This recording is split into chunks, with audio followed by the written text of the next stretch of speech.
చెరుకూరి రామోజీరావు ఈ పేరు వినగానే అందరికీ ఈనాడు గుర్తుకొస్తుంది. ఎందుకంటే ఆయన ఈనాడు గ్రూప్ సంస్థతో తెలుగు ప్రజలపై అంతటి ముద్ర వేశారు. ఈనాడు దినపత్రికతో పాటు మార్గదర్శి, chit funds, Priya foods, Kalanjali లాంటి ఎన్నో వ్యాపారాలలో ఆయన రాణించారు.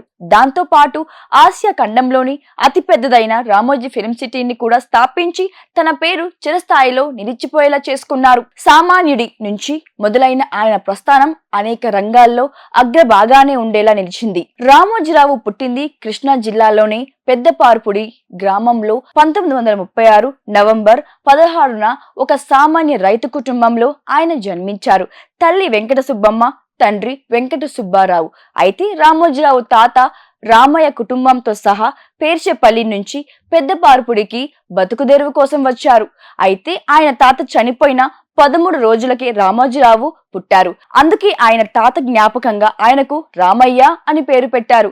రామోజీకి 2 అక్కలు కూడా ఉన్నారు. పెద్దక్క పేరు రాజలక్ష్మి, చిన్నక్క పేరు రంగనాయకమ్మ. రామోజీరావు కుటుంబం శ్రీ వైష్ణవ వర్గానికి చెందినది. రామోజీరావు తల్లి చాలా భక్తిపరురాలు, ఆచారవంతురాలు కావడంతో ఆయనకు చిన్నప్పటి నుంచి భక్తి శ్రద్ధలు అలవాటు పడ్డాయి. కాగా ఏకైక కొడుకు కావడంతో రామోజీని అల్లారు ముద్దుగా పెంచుకున్నారు తల్లిదండ్రులు. పెద్దక్కకు త్వరగానే పెళ్లి చేయడంతో చిన్నక్క రంగనాయకమ్మతో రామోజీకి సన్నిహితం ఎక్కువగా ఉంది. ఇంట్లో తల్లికి ఇంటి పనులలో, వంట పనులలో సహాయం చేస్తే అలవాటు ఉండేవి.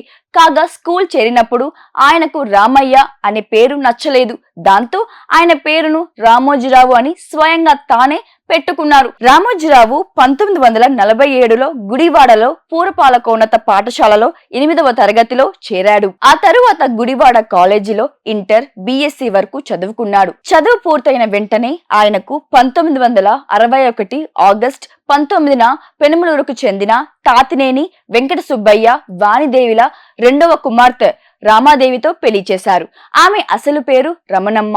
కానీ ఎందుకో ఆమెకు పేరు నచ్చక అలా మార్చుకుంది. ఇక రామోజీరావు భార్య వైపు బంధువులలో చిన్న బావమర్ది తాతినేని వెంకటకృష్ణారావు మార్గదర్శి చిట్ ఫండ్ సంస్థలో డైరెక్టర్ గా, తోడలుడు ముస్నూర్ అప్పారావు ఈనాడు డాల్ఫిన్స్ హోటల్స్ మాజీ ఎండిగా పనిచేసి సంస్థల అభివృద్ధిలో కీలకంగా ఉన్నారు.